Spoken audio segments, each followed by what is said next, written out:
자, 마지막은 오건호 제가 만드는 복지국가 공동운영위원장의 순서입니다. 우리 주제는요, 한국의 복지 실태, 복지국가 전망. 조금씩 구체화되죠. 첫 번째 시간에 우리가 가치와 철학에 대해서 공부했고, 두 번째 시간에는 영국의 실천 사례에 대해서 들었고, 세 번째 순서에서 드디어 이제 한국 이제 복지 실태 전망을 듣게 됩니다. 오건호 선생님께서는 전공은 사회학이에요. 학사, 석사, 박사 다 사회학을 공부하셨고, 중요한 거는 이제 그런 공부 못지않게 공부와 병행해서는 노동 현장에서 노동자들과 함께 또 시민사회 운동단체와 함께 아직 60, 70이 되지 않았습니까? 평생이라고 할 수는 없지만 지금까지 살아온 인생 살아왔어요. 그래서 문물을 겸비한 활동가이고 학자이고 그리고 한국사회 진보의 아이콘이라고 하는 나중에 뭐 노벨상을 받을 수 있을 것 같아요. 멋진 분을 모시겠습니다.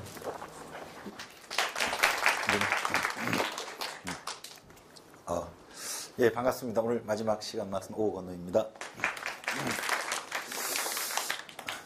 임영목 대표님 소개해 주신 것처럼 이번 시간은 한국이에요. 한국이고 여러분들은 대부분 이제 복지 현장에 계시거나 또 공부하시는 분들이기 때문에 저는 이제 복지 시민단체에서 복지 운동을 하니까 좀 민감하게 복지 의제나 정부 정책에 대해서 좀 살펴보죠. 아마 여러분들은 또 현장에 계시니까 좀 민감도는 덜 좀 차이가 날 수는 있을 것 같은데 제가 제 판단에는 2015년부터 대한민국 전체 복지 지형이 새로운 단계로 가는 것 같아요.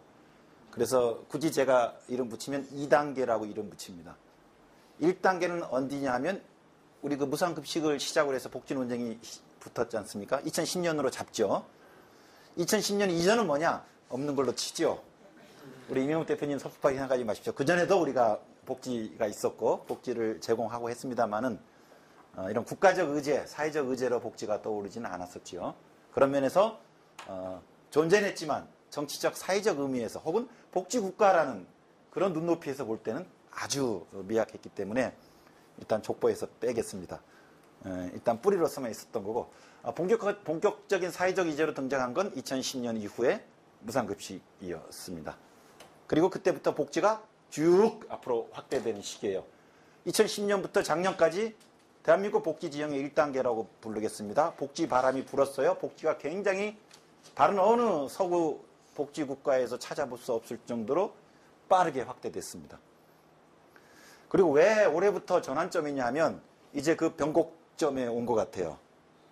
이러면 안 되죠. 변곡점은 이제 다시 하향한다는 얘기인데 일단 각도 조정에 대한 압박을 받고 있습니다. 작년, 재작년 저희 복지시민단체 운동하기 편했어요. 박근혜 대통령이 계속 공약을 깨니까 공약 지키라는 것만으로도 저희 복지시민단체가 먹고 살았습니다. 할 일이 있으니까. 근데 작년 7월 달에 기초연금 털고 이제 11월 말입니까? 12월 초에 기초생활보장법 맞춤형으로 바꿨죠. 라고 하면서 이제 정부가 복지 공약 후퇴에 대한 부담에서는 완전히 벗어났습니다. 사실 자기 공약을 깨는 거니까 얼마나 부담스러웠어요. 그러니까 세게 말을 하지 못하고 저희가 막 비판하면 위축되고 불가피합니다 이렇게 낮은 자세로 했었는데 드디어 다 털었어요. 그래서 작년 예산안, 올해 예산안을 심의했던 작년 가을부터 슬슬 역공으로 나오기 시작합니다. 그래서 작년 10월, 11월에 무상복지 논쟁 조금 있었죠. 누리과정 돈 없으니까 무상급식에서 빼서 하시죠 라고 공공연하게 얘기하는 거예요. 2년, 3년 전에는 정치권에서 상상할 수도 없었던 얘기입니다. 그러니까 홍준표조차도 저기 경남도지사 그전에는 무상급식 확대하면 협조하겠다 그러다가 돌변하지 않습니까? 이젠 돌변해도 된다고 생각하는 거죠. 그래서 작년에 맛보기로 그 누리과정 예산 논쟁이 생겼을 때 무상복지를 공격을 했고요. 특히 그때는 무상급식이었어요. 요번에 들어와서 저는 그래서 2015년 들어와서 복지 정책을 바라보는 박근혜 정부의 태도가 달라질 것이라고 예상했는데 생각보다 빨리 현실화되고 있어요. 요번에 연말정산 논란 때문에. 온 조선일보부터 경향신문까지 우리 이번에 제가 한겨레 신문을 너무 좋아하게 됐습니다. 우리 한겨레 사회정책연구소 소장님이 계셔서 그런 게 아니고 유일하게 한겨레 신문만 빼고 제가 보면 부안해동입니다. 죄송합니다. 아마 여러분도 열받아 계셨을 텐데 연말정산에서 다 분노를 표했어요. 기존의 조세 정의에 대한 분노, 박근혜에 대한 분노 이런 것들이 다 섞여 있지요. 그리고 이거에 대해서는 개혁적 언론이나 조중동 보수 언론이나 다 일제히 같이 온 나라가 세금을 때렸습니다. 그래서 어느 순간에 이제 세금이 악이 돼 버렸어요. 그래서 엊그제부터 이제 조선일보에서 드디어 시리즈로 기획을 시작합니다. 이제 무상복지 재검토해야 된다. 재정 압박 받는 건 현실이죠. 중앙정부도 돈이 없고요. 뒤에 살펴보겠습니다만 지방정부도 돈이 없어요. 돈이 없는 게 정도 아니고 지금 빚을 내고 있습니다. 작년에 통과된 올해 중앙정부 예산안에 따르면 작년에도 한 35조 원 정도 재정 적자였고 올해도 34조 재정 적자 예정이에요. 경기가 예상보다 안 좋을 것 같아서 한 40조 원 정도로 예상됩니다. 아무리 아우성 쳐도 중앙정부가 지자체나 교육청한테 돈을 줄 여력도 없어요. 그래서 그렇죠. 또 지자체는 교육청은 특별한 자기 세입이 없다 보니까 복지를 확대 못합니다. 여러분이 있는 복지관이 대부분 지자체 위탁 사업을 하고 있는데 다 지자체 자체 복지 사업이에요. 서울시같이 박원순 시장이 특별히 신경 쓰는 경우를 빼고는 다른 광역 같은 경우에는요. 지금 지자체에서 복지관 위탁, 재위탁하고 할 때 아주 예산이 빡빡합니다. 사업도 그렇고 보수도 그렇고. 그건 아마 작년 올해만이지 않고 혹시 지역에 계신 분들은 재작년 2011년부터 서울을 빼고는 굉장히 빡빡해졌습니다. 지자체가 돈이 없기 때문이에요. 단체장이 억지로 이 복지시설을 혹은 사회복지 종사자들을 괴롭히려는 게 아니고. 그래서 이번 연말정산 논란에서 확인된 건 대한민국에서 사실상 복지를 늘리려면 증세를 해야 되는데 증세가 불가능하다는 게 온 국민이 여기 합의한 거 아니냐. 그렇지요? 저는 그래서 사실 그게 좀 안타까웠어요.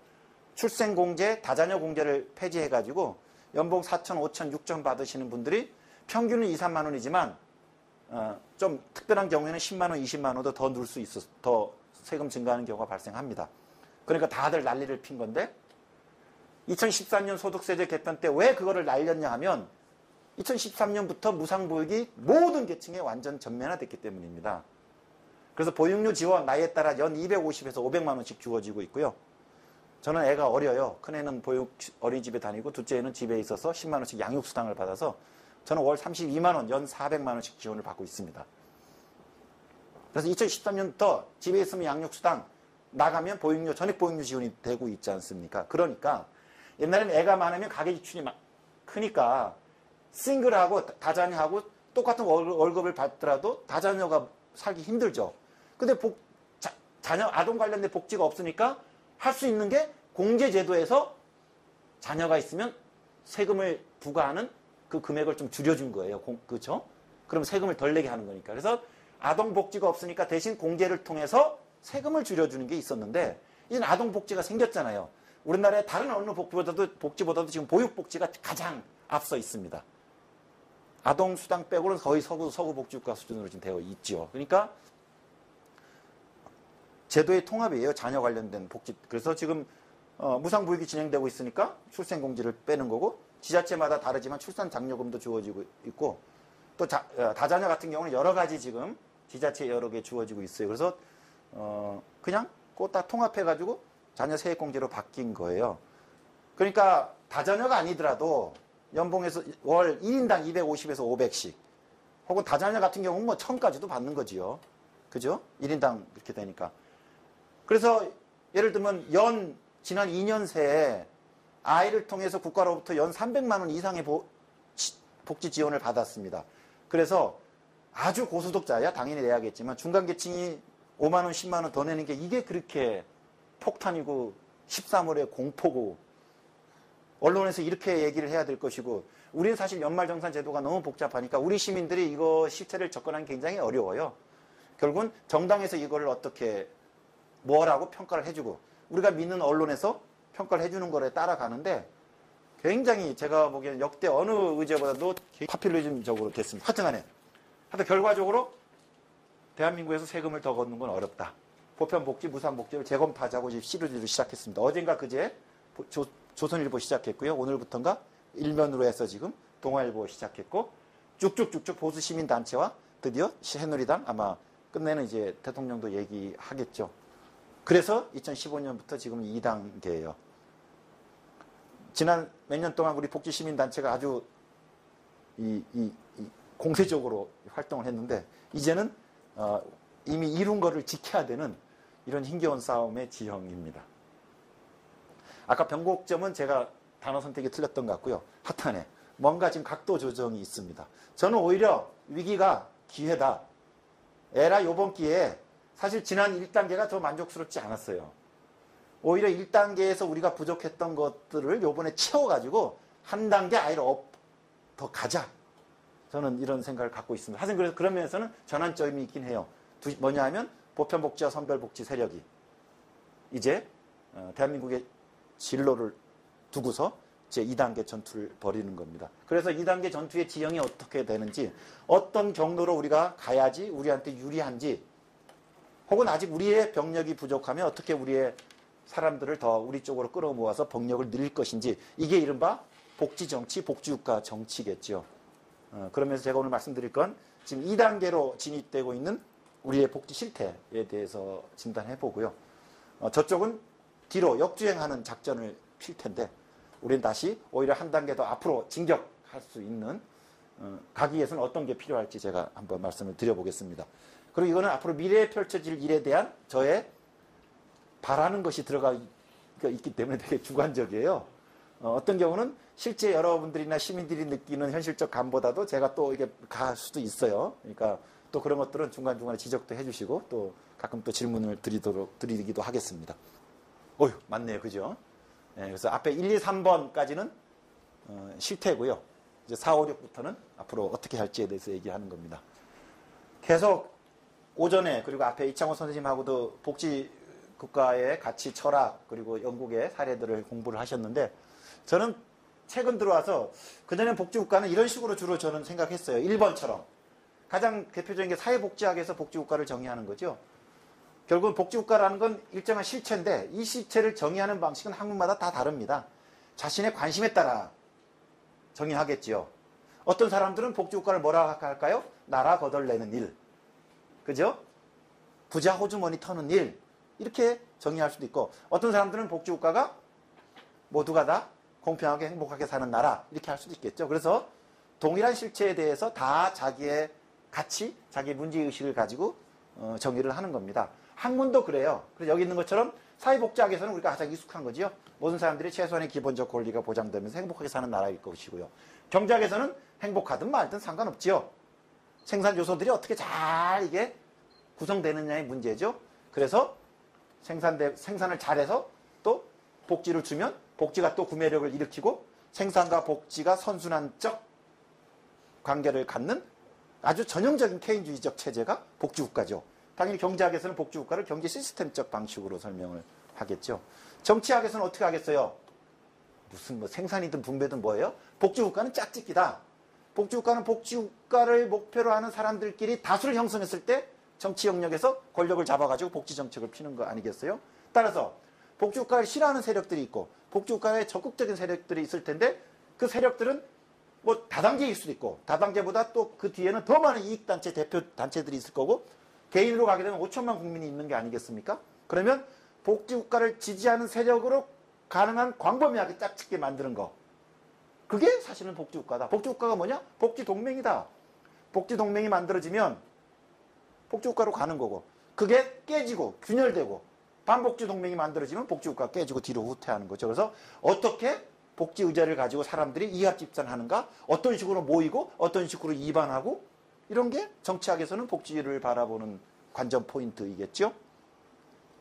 앞에 첫 번째 본 게 아마 사회철학적 관심일 거예요. 그때는 복지국가라는 게 어떤 가치 철학을 갖는 건지 사람들의 인식은 어떻게 되는 건지 혹은 어떻게 형성되는 것인지 솔리더리티는 뭔지 정의는 뭔지 복지국가와 정의는 어떻게 정합적 관계를 갖는 건지 뭐 이런 거를 다루겠죠. 생태주의 같은 경우 뭐예요? 복지국가도 전통적 복지국가도 황이죠. 다 자연을 캐먹는 거 아닙니까? 가능한 많이 생산해야 국민들이 행복하니까. 근데 생태주의 입장에서는 복지국가도 좀 마음에 안 듭니다. 그죠? 자연하고 공존을 해야 되는데. 그래서 최근 들어와서는 이제 여성주의나 생태주의 입장에서는 복지국가도 가부장주의고 복지국가도 근대의 산물이에요. 자연을 캐먹는. 그러니까 최근 들어와서는 여성주의적 가치가 들어간 복지국가, 생태주의적 가치가 들어간 복지국가 이런 식으로 서구 복지국가들이 진화하고 있습니다. 많이 주목하지 못한 게 있는 것 같아요. 복지국가는 그런 경제적, 물질적 필수 욕구를 해결해 주는 그런 경제적 목표뿐만 아니라 또 하나, 그게 가능하기 위해서 뭐가 있겠어요? 바로 그게 가능하기 위한 사람들의 세력, 사람들의 관계, 가치 이런 게 있는 거죠. 아, 복지국가는 복지 재정이 많다고, 복지 제도가 빵빵하다고 복지국가가 아니고 그런 제도가 지속 가능하게 운영될 수 있는 아래 사회적 관계의 형성, 사회적 세력의 형성, 그 관계가 공고하게 계속 갈 수 있는 가치와 철학의 형성, 즉 양적인 복지국가의 의미와 질적인 사회적 관계의 의미, 이 둘이 같이 가는 것 같아요. 그래야 지속 가능한 복지국가가 되는 거죠. 무슨 말이냐면 뒤에 보겠습니다만은 앞에 물량적 의미에서 지난 3, 4년 동안 대한민국의 복지 확대는 굉장히 빠릅니다. 그런데 우리가 이거를 복지국가의 진행으로 봤을 때 복지국가는 경제적 양적 의미와 사회적 관계의 의미가 같이 수레의 두 바퀴처럼 동전의 양면처럼 같이 가줘야 이게 넘어지지 않고 걸어갈 텐데 조금은 엇갈림이 있지 않느냐. 양적으로는 성장했는데 관계에서는, 가치에서는 그만큼 같은 속도로 가고 있느냐에 대해서 사실 제가 조금 문제의식을 가지게 된 겁니다. 그런 거죠. 그래서 무상보육 300만 원 누리는데 왜 10만 원 내는 거에 대해서는 동의하지 못할까. 그리고 내가 10만 원 내면요 1억, 2억 버는 사람들은 100만 원, 200만 원 내는 요 제도 요번 세법 변화였어요.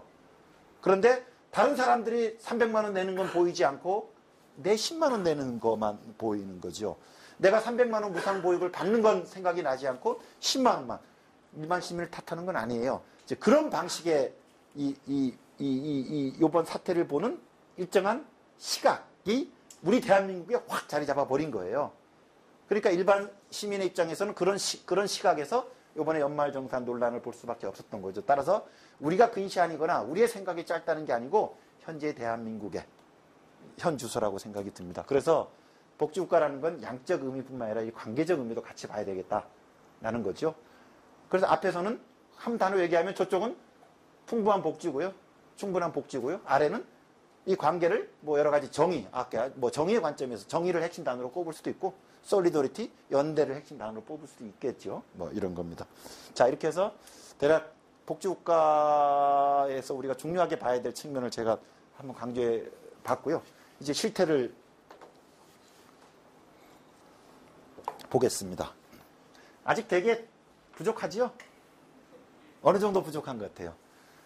스웨덴, 프랑스 이게 지금 이제 제일 잘 나가는 복지국가니까 거기 말고 OECD 평균 정도, 그죠? 보통 그렇게 OECD 평균에 비해서 우리는 어느 정도일 것 같아요? 반? 3분의 1? 4분의 3? 대략 반? 반토막?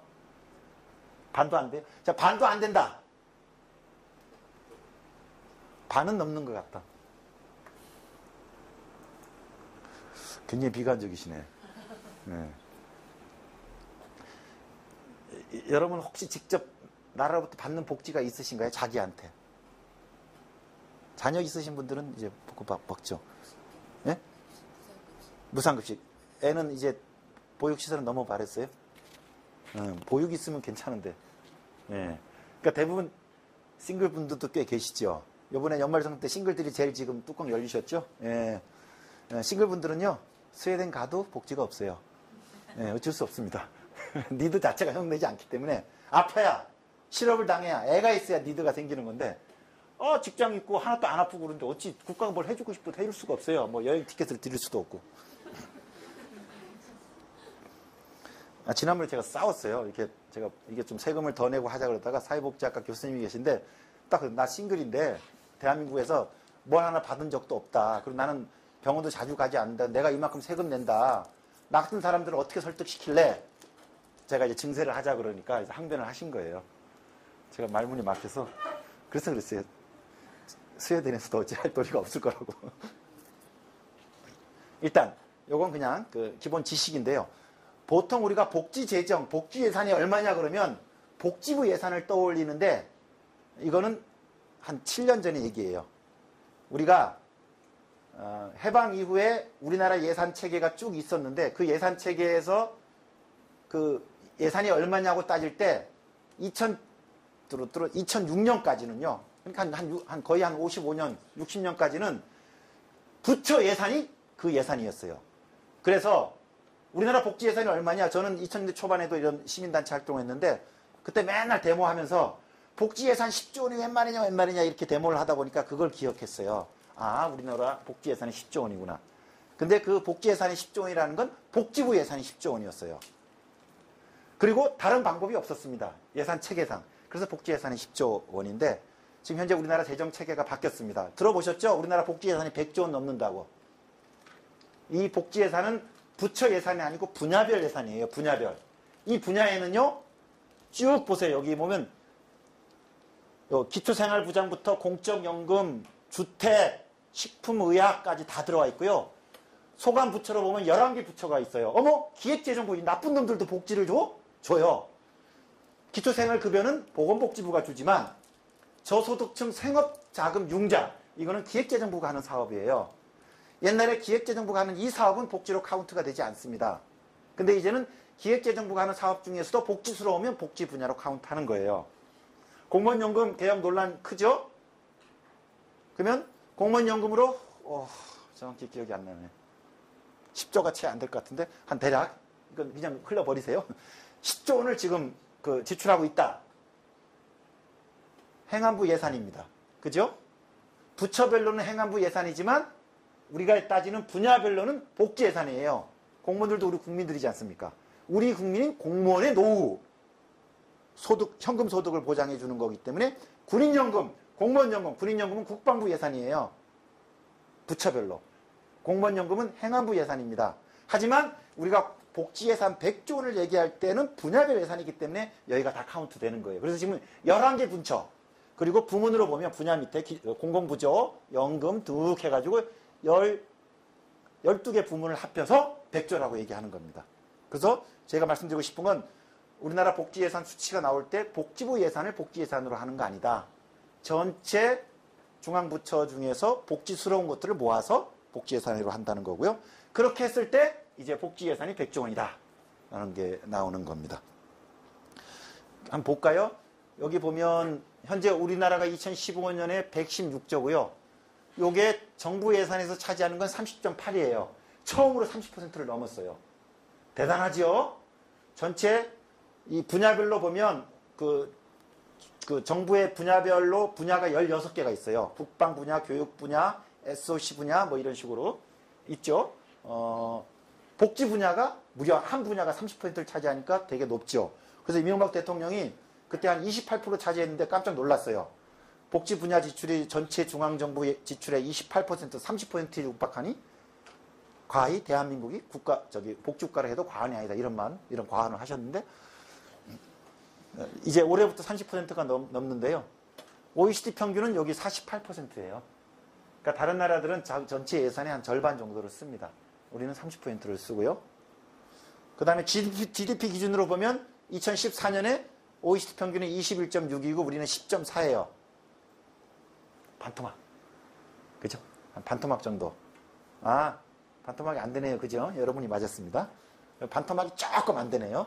20.6에서 10.4니까. 그 정도입니다. 그런데 2005년은요. OECD 국가들이 2005년도부터는 큰 변화가 없어요. 19, 20, 21. 근데 우리는 10년 전이죠. 6.5에서 지금 10.4예요. 6.5, 9.0 쭉쭉 해서 10.4로 빠르게 5년, 10년 만에 빠르게 발달하고 있습니다. 앞으로 또 빠릅니다. 의료 지출, 연금 지출 이런 자연 증가분들이 많아가지고 굉장히 빨리 가요. 하여튼 근데 지금 2012년, 15년 기준으로 보면 절반이 채 안 되는데 이때 OECD 국가들하고 그냥 비교할 땐 약간의 착시 현상이 나타나요. OECD 국가들 복지 지출 22% 중에서 3분의 2가 어디냐? 21%로 할게요. 계산하기 편하게. 그럼 3분의 1은 의료 지출이에요. 3분의 1은 연금 지출이에요. 그리고 나머지 이 수많은 복지 항목들을 다 커버해요. 3분의 1이. 즉 연금과 의료가 3분의 1을 차지합니다. 연금은 고령화하고 100% 상관관계를 갖습니다. 의료는 고령화하고 굉장히 밀접한 상관관계를 가져요. 즉 고령화가 복지 지출을 늘리는 겁니다. 우리나라는 복지가 늘어나는 속도는 빠른데 아직까지 고령화는 다른 나라보다는 낮아요. 그래서 고령화 변수를 통제해야 됩니다. 그러면 우리나라하고 고령화가 비슷했을 때 우리 2012년에 우리가 11.7이었는데 그때 우리가 한국이 9.3이었어요. 우리가 이런 고령화 때 다른 지금 선진국들은 그때 17.2였어요. 그러니까 이렇게 하니까 절반은 넘죠. 이게 2012년 기준이고 2015년 기준으로 하면 이제 우리가 또 이게 좀 더 빠르겠죠. 그래서 정확한 수치는 아닙니다만은 고령화를 통계해서 보면 대략 OECD 국가 평균의 3분의 2 정도까지 갑니다. 뭐냐? 우리의 복지를 너무 우습게 보지 맙시다. 이것도 우리 약간 편견인데요. 워낙 우리가 대한민국을 사랑하지 않다 보니까 대한민국 살다 보니까 복지 한 번 받아본 적 없고 병원 안 가셨어요? 건강보험 적용받는 거 모르세요? 약국에서 3,000원 내는데 거기에 원래 10,000원짜리인데 3,000원이에요. 7,000원 복지 받으신 거지요. 혹시 초등학교, 중학교 돈 내고 다니셨나요? 무상교육 받으셨으면서 왜 이러십니까? 우리나라도 복지가 있는 나라예요. 근데 미약했죠. 하지만 2010년 이후부터는 급식 보육, 기초연금 해가지고 굉장히 보육 같은 경우는 지금 국제적 수준입니다. 굉장히 빠르게 진행되고 있어요. 무슨 말이냐면 제가 우리 시민단체분이나 야당 사람들하고 얘기할 때도 이거 갖고 자꾸 이제 이렇게 이 감의 차이가 느껴지는데 저는 다들 얘기해요. 대한민국 같이 복지가 너무 후진 나라에서는 우리 시민들과 어떤 복지에 대한 전향적인 얘기하기 어렵다.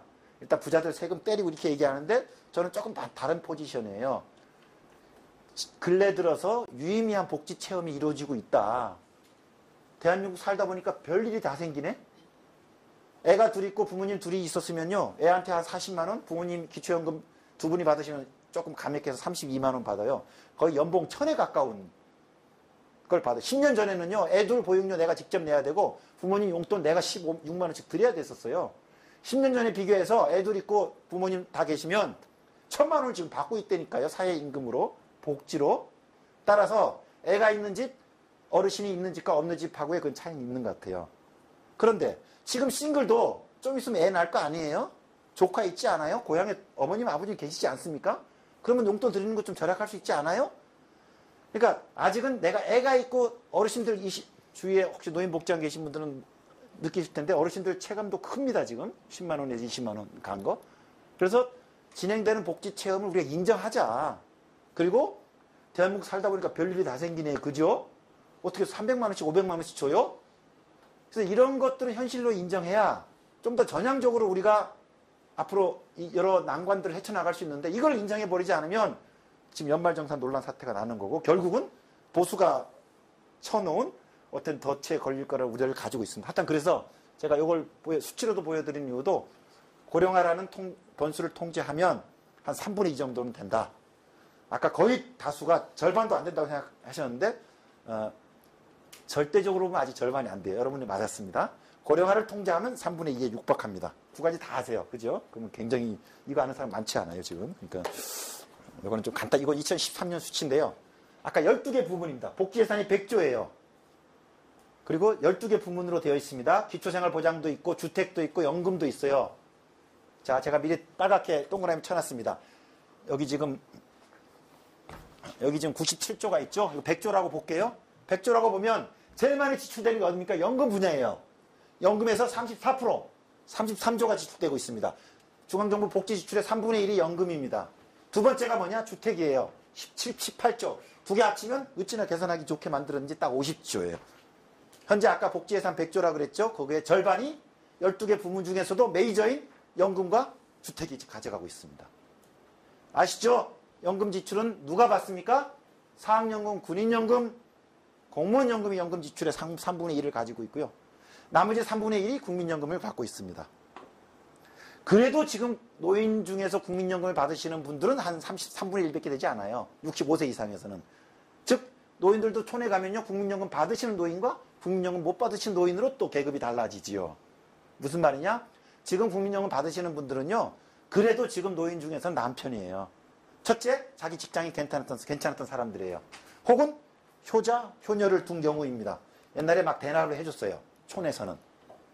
그래서 이장이 자꾸 야 니네 아버지 그 10,000원씩 20,000원씩 그 지역 국민연금 해드려라 막 이렇게 하니까 해드려서 에이씨 그래갖고 돈을 뺏긴 줄 알았더니 지금 이게 보너스를 받고 계신 거죠. 그래서 아주 높은 소득은 아니지만 현재 600만 노인으로 보면 그래도 국민연금 받으시는 분들은 지금 노인 중에서는 중상이고요. 그 다음에 저 연금 지출의 3분의 2가 특수직역연금인데 제 생각에는 전체 노인의 상위 5%하고 10%에 드는 그게 굳이 얘기하면 뭐냐 하면 전체 우리 복지 지출 100조 중에 3분의 1이 연금 지출인데 상위 계층한테 간다는 거지요. 좀 러프하게 얘기하면. 넘버 2가 주택 부분인데 이거는 복지 아닙니다. 언젠가는 이걸 고쳐야 돼요. 저게 다 융자금입니다. 제가 이사 가느라고 5천만 원을 국민주택기금에서 빌리면 5천만 원을 저한테 주택복지로 제공했다고 카운트를 하는 거예요. 내가 무슨 5천만 원 갖고 도망갑니까? 도로 이자 쳐서 갚습니다. 제가 시중은행에서 빌린 거에 한 1, 2% 이자 차익 정도만 혜택 보는 거예요. 보금자리 주택을 현대건설이 짓는데 5천억이 필요해요. 국민주택기금에서 보금자리 주택 건설 비용을 융자해 줍니다. 시중보다 작게 5천억을 주택복지로 잡아버려요. 무슨 말이냐? 여기는 물론 일부 임대주택 지원이 있어요. 근데 그거는 1, 2조밖에 되지 않습니다. 18조 중에 16조는 다 융자금의 복지가 아닙니다. 그래서 저 100조 원 중에서 3분의 1은 상위 계층한테 가는 거고 나머지 또 15조 정도는 복지가 아닌 게 우리나라 예산체계상의 허점 때문에 지금 융자금을 다 복지로 잡는 그 계산 방식의 문제 때문에 들어왔어요. 복지는 뭐냐? 연금을 주면, 보육을 주면 복지죠. 하지만 그 복지의 내적 구조에서는 우리가 복지를 통해서 뭘 추구하죠? 소득 재분배를 추구하죠? 물이 위에서 아래로 흘러야 될 거 아닙니까? 돈이 아래에서 위로 흘러가야 될 거 아닙니까? 연금은 어떻게 됩니까? 후세대 재원으로 혹은 우리의 세금으로 특수지급 연금의 재정 보존으로 가고 지금 국민연금의 그 납입금의 절반은 후세대한테 지금 전가된 거죠. 그런 면에서 국민연금은 사실은 거꾸로 올라가는 강물 같은, 즉 소득 재분배가 발생하지 않아요. 계층 간에. 주택은 복지가 아닙니다. 무슨 말이냐? 아이고 100조 원 복지 예산 시대라는데 절반은 복지스럽지 않습니다. 나머지 50조 갖고 보육도 하고요. 여성 복지도 하고요. 기초생활보장도 하고요. 이런 거예요. 아 그렇구나. 총량에서 3분의 2 정도 되는데 또 안에 질적의 성격을 보니까 복지스럽진 않네. 그럼 여러분 얘기가 또 옳았네요. 그죠? 그래서 질적인 것까지 보면 다른 나라에 절반도 못 미친다. 이렇게 왔다리 갔다리 하십시오. 예. 제가 이 말씀 드리는 이유는 100조 원 예산의 내부 구조를 보면 그렇게 형평하지 않다라는 걸 이제 말씀드리고자 하는 겁니다. 뒤에 다시 한번 나올 겁니다. 이게 지금 현재 복지의 실태입니다. 그리고 이런 우리나라의 조건에서 복지를 발전시키자고 이제 2010년도 1단계 복지 논쟁에 들어갔어요. 무상급식이 발화점이 됐습니다. 저도 쭉 그전부터 복지에 관심을 가져와서 어떻게든 복지 의제가 뜨기를 기다렸는데 2010년에 대한민국 복지 논쟁이 급식에서 뜰 거라고는 상상 못했습니다. 누구도 상상 못했을 겁니다. 솔직히 급식 우리는 요새는 뭐 복지라고 얘기하지만 저쪽에서 복지 아니라고 저 복지로 안 쳤었어요. 그죠? 교육에서 밥 주는 게 무슨 복지입니까? 근데 이게 무상급식 갖고 우리가 복지 논쟁을 해야 되니까 급식도 복지다 이렇게 하긴 했는데 전통적으로는 사실 복지 잘 아닌 것 같아요. 하여튼 급식에서 떴어요. 정 떴으면 기초생활보장제도에서 뜨고 혹은 뭐 사회보험의 사각지대, 비정규 노동자들의 사회보험 사각지대에 뜨고 그러니까 그 내적 문제의 심각성과 크기로 보면 더 심한 데가 많아요. 근데 급식에서 터졌어요. 어쩔 수 없어요. 의제는 심각하다고 터지는 게 아니고 내관을 건드리는 하약은 정치이기 때문에. 그죠? 정치적으로 쟁점이 되는 게 사회적 의제가 되는 건데 지방선거에 김상곤 선생의 혁혁한 공로에 의해서 뜬 거예요. 저는 그래서 소재가 급식일 뿐이었지 당시 그럼 왜 복지스럽지도 않은 급식에 사람들이 다 몰렸느냐? 저는 그 본질은 차별 없음이라고 생각합니다. 시장에서 이렇게 차별을 당하는데 나라에서 주는 거조차도 차별하냐 임마?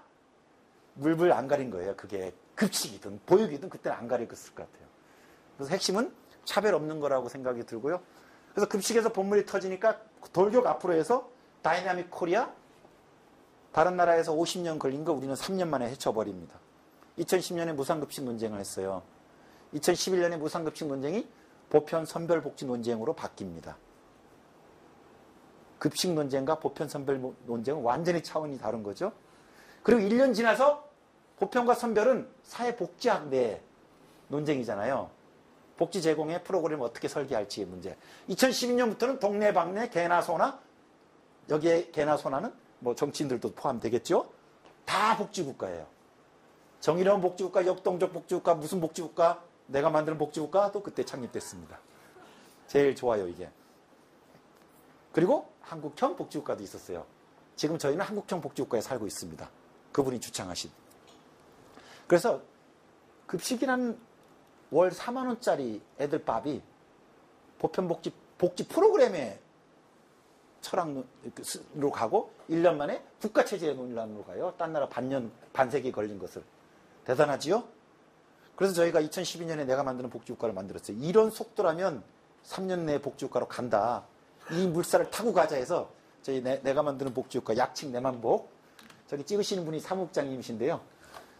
자나깨나 내만복 자랑을 하라 그래서 이렇게 중간중간에 광고를 집어넣고 있습니다.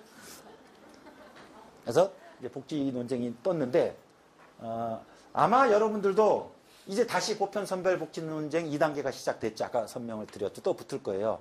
만만치 않아요. 왜냐하면 보편 복지가 선별 복지를 압도했다고 담론에서 압도했다고 저는 생각하진 않아요.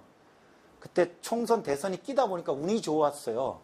그랬던 것이지 오세훈 시장이 바보입니까? 왜 주민투표를 하자 그랬겠어요? 투표 한번 열면 자기가 이길 거라고 봤어요. 보편복지 세력이 왜 주민투표 사보타지를 했습니까? 혹시 열면 질까봐. 그래서 지금 선별복지 세력들은요, 2011년 그 박원순 시장이 이겼을 때, 그러니까 이제 오세훈 시장이 이제 팽당했을 때 정치적으로 팽당했다고 생각하지 않아요. 보편복지 세력의 반민주적인 폭거에 의해서 주민투표를 봉쇄해버렸잖아요. 우리가 투표 거부 운동에서. 한만 깠으면 지네들이 이겼을 텐데. 그래서 자기들은 아직도 선별복지 혹은 무상급식에 대해서 국민들의 공평한 판단이 이루어지지 않았다고 얘기해요. 2012년 총선 대선이 있었지 않냐? 그때 복지 포퓰리즘 때문에 그랬다고. 그리고 작년 연말에 누리과정 때문에 무상급식으로 불똥이 뛰었어요. 무상급식을 계속 보편주의로 할까요? 선별로 바꿀 거야 해서 여론조사를 상당히 많은 언론기관들이 돌렸어요. 거의 대다수가 3분의 2 정도가 절반 정도 나온 데가 있고요. 또 어떤 데는 3분의 2 정도가 무상급식은 이제 상위계층은 자부담으로 가자는 게 더 나왔어요. 왜냐하면 우리 국민들의 상식에는 선별복지가 참 맞아요. 왜 부잣집 아이들한테까지도 왜 재벌회장한테 줍니까? 돈도 없는데. 너무나도 지극히 상식적인 돈 관리, 예산 지출의 방식이죠. 그러니까 이걸 넘어서려면 그래서 사실 다른 나라들은 10년, 20년, 30년 걸리면서 복지 제도도 만들고 그런 가치도 만들고 스텝 바이 스텝 갔던 건데 우리는 1년에 한 번씩 그냥 1층짜리 집을 10층으로, 10층짜리 집을 100층으로 올리다 보니까 그러니까 이제 중간중간에 뭐가 비는 거죠. 제가 처음에 말씀드린 거예요. 양쪽으로는 빌딩을 올렸는데 뭐죠? 질적인 거, 우리의 관계, 인식, 가치 이런 것들이 충분치 않다라는 거죠. 하여튼 그래서 보편선별 복지 논쟁이 붙었고 제가 접해보기에는 사회복지 현장에 계신 분들은 당시에 2012년까지만 해도 보편복지에 대해서 그렇게 썩 흔쾌히 받아들이지 않으시더라고요. 그리고 아마 복지 현장의 대부분 취약계층들을 만나다 보니까 제가 2012년이었어요. 저희 고양시에 그 복지관에 어떻게 무슨 그 교육 프로그램이 있어서 그 지역에 있는 복지관에 일하시는 분들하고 한 4, 50명 같이 간담회를 한 적이 있는데 제가 막 뭐라 그랬어요. 대한민국에 지금 복지 열풍이 불고 있는데 복지의 전달자, 복지의 주체인 여러분들이 침묵하고 있다는 게 말이나 됩니까? 하고 제가 막 잘난 체 했다가 한 방 먹었어요. 선생님 복지 현장을 참 모르시는 거 아니에요? 모르죠. 저는 사회복지사도 아니고 뭔 말일까 딱 했더니 지금 대한민국에서 뜨겁게 달궈지고 있는 복지 의제는 우리 복지 현장의 의제가 아니라는 거예요. 복지관에서 급식 제공합니까? 무상급식? 복지관에서 무상보육 제공합니까? 어떻게 우리 보고 뭘 하라는 거지요? 그리고 우리가 보기에는 우리는 지금 장애인을 만나고 있고 수급자들을 만나고 있고 노인을 만나고 있는데 아무 변화가 없어요. 그리고 뭔가 오히려 막 더 이렇게 압박이 느껴져요. 뭐가 지금 복지가 간다라는 게 하나도 체감되지 않는데 어떤 아저씨가 와가지고 뭐 대한민국 복지국으로 곡가고 있는데 여러분들 막 걸게 하라 그러니까 잘 안 오는 거예요. 그러니까 다들 이제 뻘했겠죠. 그래서 한 분이 하도 안 되니까 저한테 이제 진실을 얘기해 준 거죠. 좀 현장의 정서를 아시라고. 그러니까 당시에도 보면 보편복지 썩 그렇게 흔쾌하지 않으셨어요. 지금도 그래서 아마 여론조사를 하게 되면 보편복지가 그렇게 압도적으로 이기진 않을 겁니다. 저는 정치적으로 근소한 차로 판정승을 했다고 생각을 해요. 근소한 차로 판정승을 했기 때문에 뭐예요? 앞으로 이걸 계속 그 자리를 유지하려면 죽도록 노력을 해야 되는데 이 보편복지 세력이 아니람, 보편복지 정치 세력이 아니람. 그래갖고 그다음부터는 또 뒤처리를 안 하는 거죠. 저들이 공격을 해올 거 아니에요. 그럼 어디 성이 좀 부족한 게 있으면 성도 쌓아야 되고 높여야 되고 이런 작업들이 2012년 이후에 사실 이렇게 손 놓고 있었던 게 지금 부메랑으로 온다고 생각합니다. 일단 저는 보편복지와 선별복지를 이렇게 비교를 해요. 선별복지는 1차 함수예요. 수학 공부한 지 오래되셔가지고 다 까먹으셨을 텐데 1차 함수는요. 풀어야 될 그 괄호가 하나예요. 선생님이 묻습니다. 예산은 충분치 않은데 보육을 어려운 사람들한테만 줄까요? 부자까지 포함해서 모든 사람들 줄까요? 라고 문제를 냈어요. 학생이 답을 얘기합니다. 어려운 사람들만 동그라미를 쳐요. 참 잘했어요? 하고 100점 하고 집으로 돌려보냈습니다. 왜? 지극히 상식적인 질문이죠. 그리고 진학을 해서 상급반에 올라가서 문제를 풀으니까 어머 괄호가 하나 더 생겼어요. 2차 방정식이에요. 그래서 묻습니다. 이제 대한민국에 복지 열풍이 불고 있다. 복지가 시민의 권리로 자리 잡고 있다. 분위기를 잡고 나서 자 무상보육을 어려운 사람들한테 줄까? 모든 시민들한테 권리로 줄까? 선생님 눈치를 보니까 뒤에가 답인 것 같아요.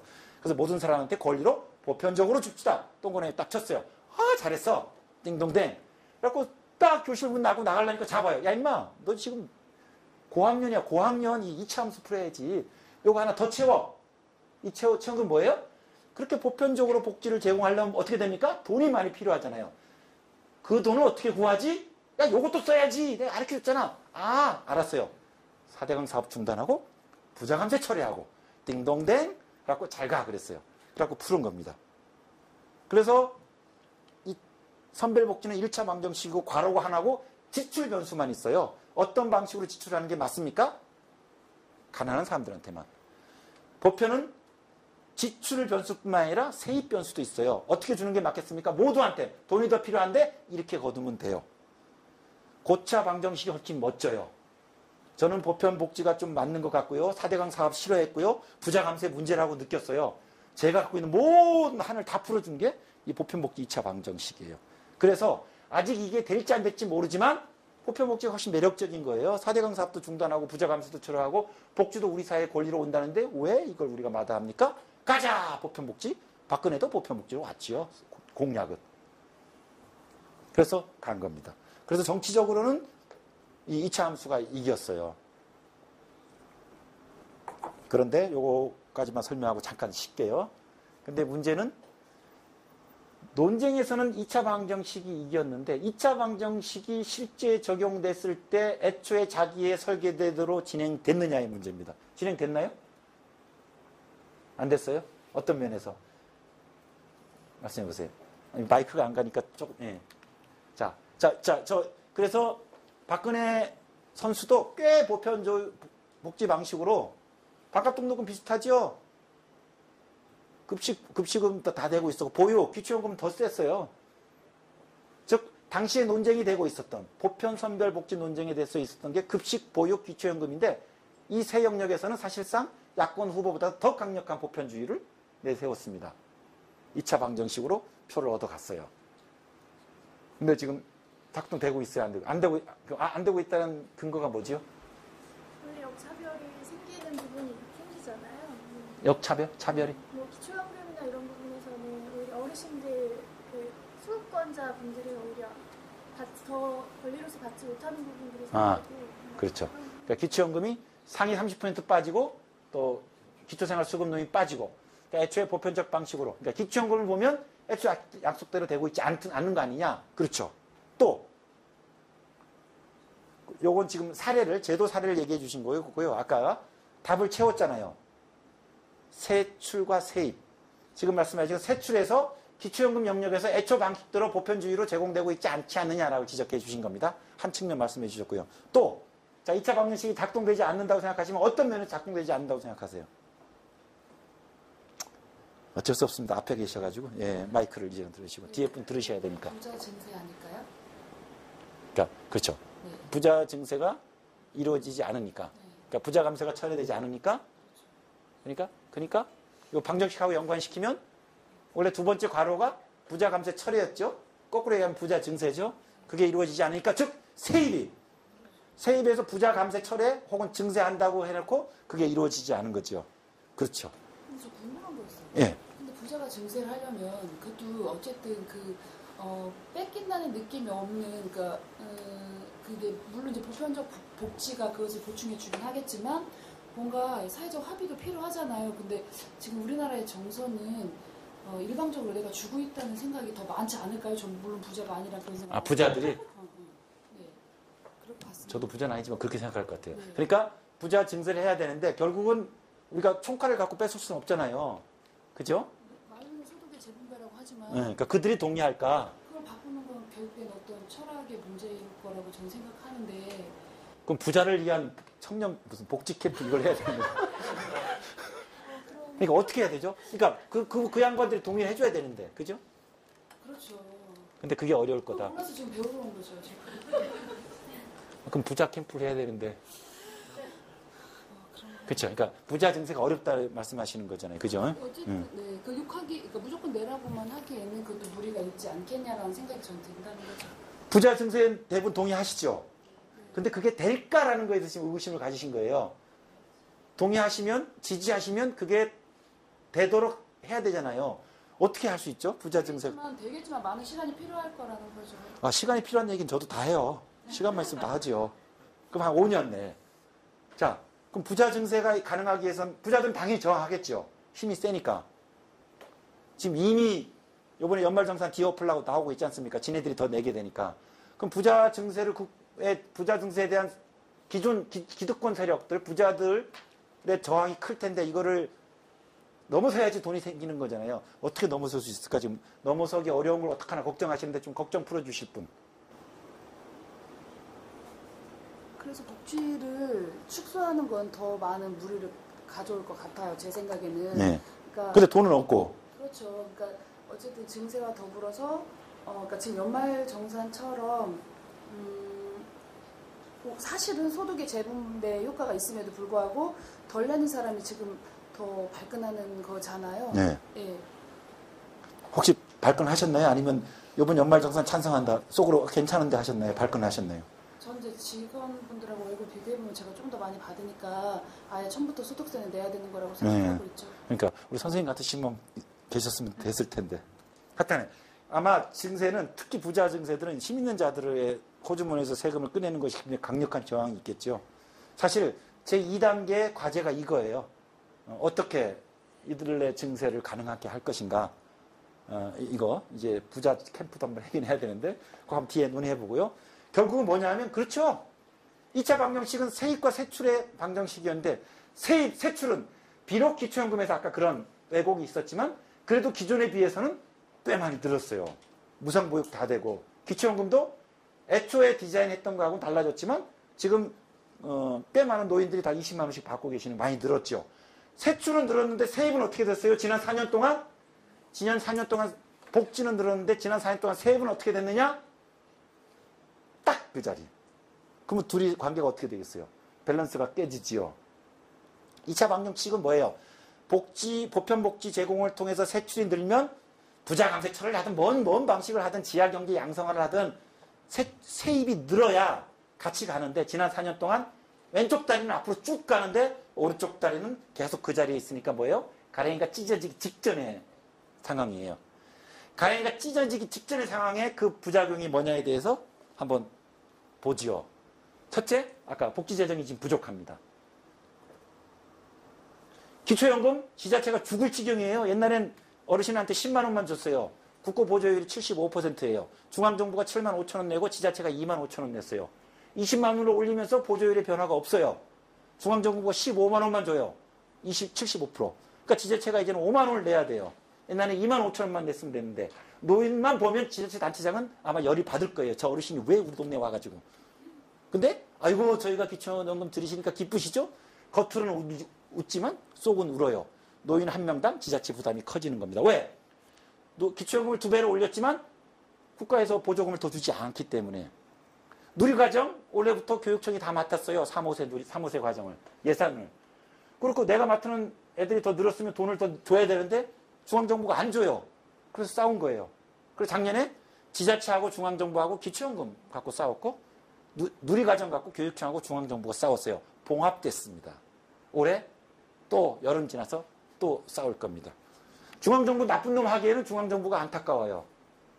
아까 말씀드렸죠. 중앙정부가 30조 원대의 적자를 가지고 있다고. 그래서 안 주고 싶어서 안 주는 것도 아니에요. 줄 돈이 없어요. 배를 뗄 수도 없지 않습니까?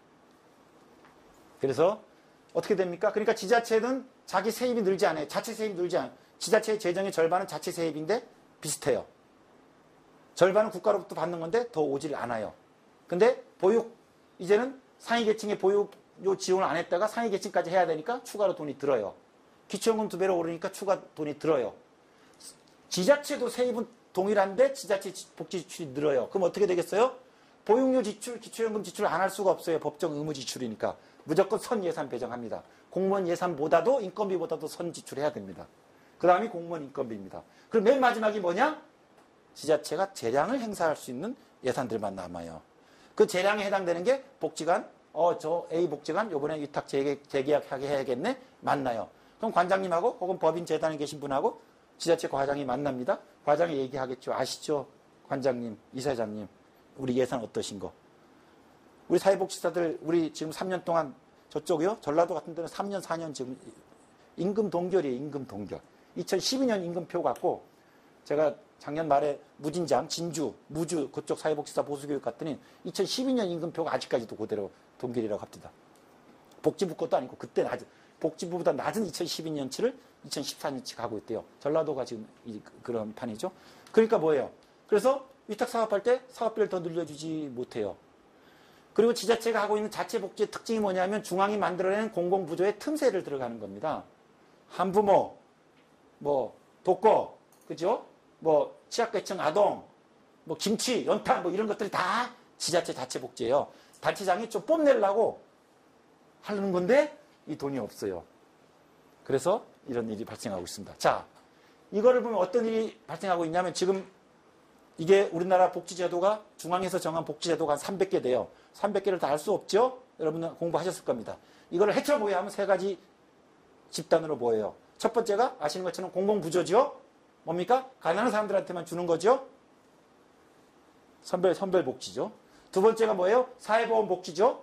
여기 뭐예요? 보험료를 내야지만이 급여 혜택을 줍니다. 보험료를 내야 된다는 건 뭐예요? 노동시장에서 일을 한다는 거예요. 돈 버는 사람들만 사회보험료 가입 대상입니다. 세 번째가 뭐예요? 노동시장에 들어오기 전에 사람들. 보육, 교육, 아이, 학생들한테 세금으로 보육 서비스, 교육 서비스를 제공합니다. 이제 노동시장에서 은퇴하신 분한테 기초연금, 장기요양 서비스를 제공합니다. 그분들이 세금을 내느냐? 내지 않습니다. 그래도 드려요. 왜? 얘네들이 앞으로 대한민국을 먹여 살릴 애기 때문에. 왜? 지금까지 대한민국을 이렇게 키워오셨기 때문에. 그게 바로 사회서비스, 사회수당이에요. 아시는 것처럼 돈으로 주면 사회수당이고 현물로 주면 사회서비스입니다. 이 특징은 뭐냐면 노동시장 들어오기 전에 사람, 그 다음에 나간 사람들이에요. 그들은 벌지 않기 때문에 세금을 대상으로 합니다. 맨 위에 있는 공공부조에서 선별, 보편복지 논쟁이 생기지 않습니다. 저기는 애초 족보가 선별복지예요. 선별복지에서 실렉트 돼야 되는데 빠지는 게 문제죠. 공공부조의 기초생활보장제도 사각지대, 선별복지에도 사각지대가 생겨요. 두 번째 사회보험 사각지대 많죠. 소득이 너무 없다 보니까 노사가 합심해서 사회보험료를 안 내버리는 거예요. 그러니까 지금 국민연금, 고용보험 다 사각지대가, 비정규 노동자들의 3분의 2가 사각지대에 있습니다. 심각하죠. 보육, 기초연금도 사각지대가 있었어요. 이 사각지대는 뭐냐? 중간계층 이상이었어요. 왜냐하면 그 전부터 어려운 집에는 보육, 경로수당이 지워지고 있었기 때문에. 보편 선별복지 논쟁은요, 요 사회서비스 수당에서만 생겨요. 사회보험은 원래 설계도가 보편복지입니다. 돈 있는 자들은 다 가입 자격을 주니까. 그런데 사각지대가 있고, 공공부조는 애초 선별복지니까 논쟁이 생기지 않습니다. 그래서 사회서비스에 해당되는 급식, 보육, 기초연금을 가지고 보편 선별복지 논쟁이 생기는 거고, 결국은 우리나라는 보편복지가 된 거예요. 그리고 지금 보편복지 2차 발전식에서 세출이 늘어나는데 그 세출이 어디서 늘어나고 있냐면 여기 있는 사회서비스 수당에서 늘어나고 있습니다. 무슨 말이냐? 사회서비스 사회수당의 복지출이 늘어나고 있는데 그 수혜자가 누구냐? 중상위 계층들이 추가 수혜자라는 거지요. 그리고 뭐냐? 그쪽에 돈이 딸려가니까 기초생활보장제도가 묶이고 지자체 자체 복지가 묶여요. 이 복지가 특징이 뭐냐면 취약계층을 대상하는 복지입니다. 돈 있어야 해주지. 근데 취약계층의 복지는 대부분 재량복지 영역에 가까워가지고 결국은 사회서비스 수당의 법정 의무로 예산이 쏠려가다 보니까 저쪽에 지금 풍선 효과가 나가지고 몰리는 겁니다. 사회보험은 애초 사각지대고 보험료를 못 오르니까 비정규 노동자들이 계속 사회보험 사각지대로 가죠. 절박성으로 따지면 공공부조의 사각지대, 사회보험의 사각지대가 훨씬 심각하지요. 근데 복지 예산의 배정의 우선순위는 절박성이 아니고 목소리, 힘이죠. 힘. 이쪽에 정치적 힘이 쏠리다 보니까 사회서비스 수당 예산이 배정되고 있습니다. 자, 지금 제가 말씀드린 것들을 총괄해서 이름을 붙이면 이런 거예요. 지난 5년, 10년 전에 대한민국 복지는 다 빈약했어요. 근데 이제 사회서비스 수당에서 보편주의적 방식의 뿌리를 내리고 있어요. 그러다 보니까 복지의 세 집단 내에서 옛날에 애들이 키가 다 작았는데 한 해는 크고 두 해는 계속 그 자리 복지의 불균등 발전이 대한민국에서 이루어지고 있습니다. 근데 가난한 사람들의 복지가 더 그냥 제자리에 머무는 역진적 성격의 불균등 발전이 이루어지고 있습니다. 또 하나 복지의 경제주의화예요. 국민연금에 가입해서요. 민간 의료보험 연금에 가입하는 것보다도 훨씬 높은 수익을 돌려드립니다. 이게 연금공단의 홍보입니다. 무상보육되면 얼마의 가계비가 절감됩니다. 이런 거예요. 물론 사실이긴 한데 이것만 얘기하는 거죠. 아까 뭐죠? 복지는 두 가지 면을 같이 발전해야 된다. 양적인 면과 관계 질적인 면을. 이거를 지난 1단계 복지가 확대됐는데 양적인 측면에서는 의미 있게 확대됐는데 질적인 의미, 관계, 가치, 주체 형성 이런 것들은 전혀 공론화되지도 않고 의지화되지도 않고 우리 내부의 각성도 없었어요. 그냥 늘어난 거예요. 복지가 늘어나니까 내가 복지가 좋은 거죠. 그런 면에서 복지는 양과 관계가 같이 가야 성숙된 복지의 발전인데 경제주의적, 너무 실리적 복지 확대만 간 거죠. 그러지 않았으면 300만 원의 무상보육을 받는데 왜 10만 원의 연말정산 더 토해내는 게 왜 슬픕니까? 받아들일 수 있는. 지금은 그러하지만 실제로 우리가 무상보육을 발전시킬 때부터 이런 것들이 같이 얘기되었어야 되는데 그러지 못했다는 겁니다. 그래서 쭉 썼어요. 이게 결국은 관계, 복지국가 혹은 복지국가 철학 가치에 맞는 관계, 주체 이런 것들이 형성되지 못한 겁니다. 정리. 2차 방정식이 작동하지 않았습니다. 세출은 그렇게 됐는데 세입은 가지 못했습니다. 재정이 부족하니까 그 여파가 어디로 유탄이 맞냐? 논쟁은 사회서비스에서 논쟁이 생겼는데 실제 유탄은 공공부조에서 맡고 있어요. 그래서 복지의 불균등 발전이 이루어지고 있습니다. 복지는 돈만 갖고 되는 게 아니고 관계와 가치가 같이 발전해야 되는데 지금 수레의 한 바퀴만 돌아가고 다른 한 바퀴는 제자리에 있다 보니까 어떻게 되겠어요? 그럼 제자리에서 계속 도는 거지요. 그러니까 저렇게 제자리 삥삥 도는 복지 갖고 한 번 더 붙으면 이길 수 있다는 생각을 저쪽에서 갖는 거죠. 한번 2단계 한번 해보자. 앞으로 가지도 못하는 저놈의 복지 이렇게 생각하는 거죠. 양쪽으로 이렇게 갔음에도 불구하고. 그래서 이런 재정 부족, 불균등 발전, 복지 주체 이런 한계를 가지고 있습니다. 그래서 여기까지만 보면 이제 복지 진단 실태인데 2단계 가봤자 완패할 것 같죠? 네. 그래서 너무 실망하지 마시고 잠깐 잠깐 쉬고 이제부터는 조금 이제 전형적인 얘기를 다음 후반부에 하도록 하겠습니다. 지금